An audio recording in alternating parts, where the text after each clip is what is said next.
According to the Department of Labor, urology is the #1 most stressful job in America. Can you believe that? Here to shed some light on that job, but also provide men with some health considerations in 2023, we've got Dr. Adam Childs. Thank you so much for joining us. Morning. Yeah. So remind us what you all do there at Arkansas Urology. Well, pretty much all things urology.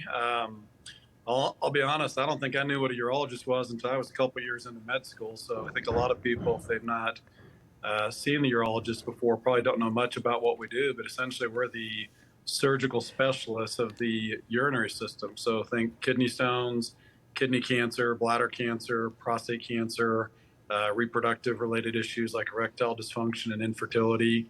So quite a few things that we help people take care of. Yeah. And Dr. Childs, we just read that statistic that you all sent over to us, that urology is the most stressful job in the U.S. Is that true? Well, it's true according to the Department of Labor. It made a little bit of headline in December when they released an annual study about most stressful jobs, and urology came in #1. And I was a little surprised that urology was #1. I was not surprised it was considered a stressful job.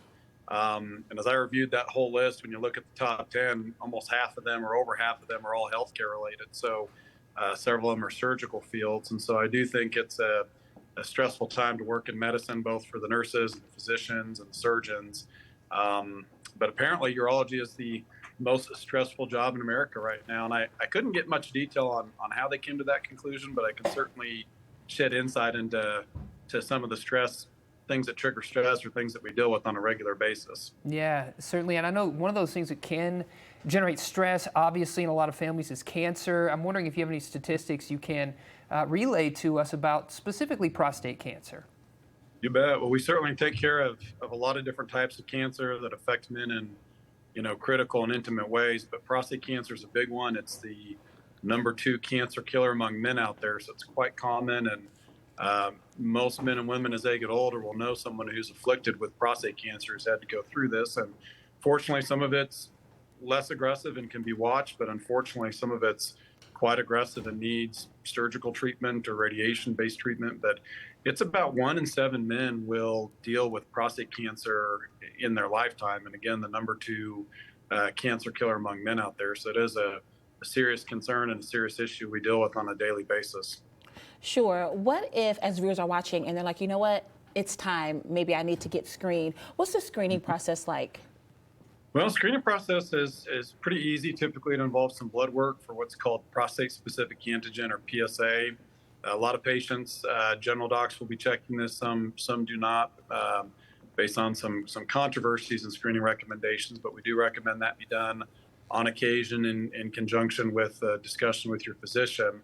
The other thing we recommend is a prostate exam, and a lot of guys are familiar with this. They certainly joke about it. Certainly not our favorite thing to do, and we'll be the first ones to try to wiggle out of that, if you know what I mean. But at this point, typically a digital rectal exam to feel that back surface of the prostate is critical, in my opinion. And I find people every month who have normal PSAs but have distinctly abnormal exams who turn out to have notable prostate cancer.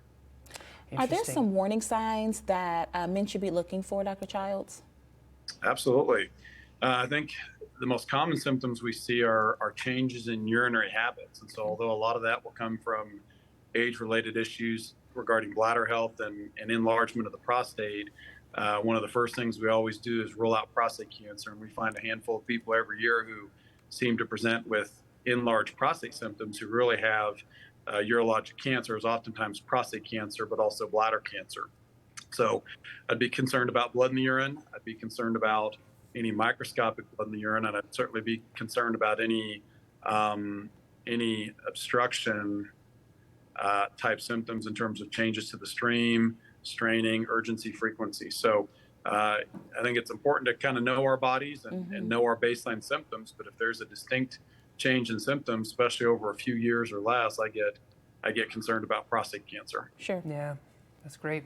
We're going to have some information for our viewers to reach out to you. You're here in Northwest Arkansas, is that right, Dr. Childs? Yes, sir. Yep, we got offices in Fayetteville and Bentonville, and do quite a bit of all things urology, especially urologic oncology. But I would love to see if you have concerns in that neighborhood. Yeah. Sure. Well, thank you so much for joining us and bringing these conditions, these issues to light. It's going to be a great way for our viewers to consider starting 2023 off on the right foot. Yeah, absolutely. Yeah.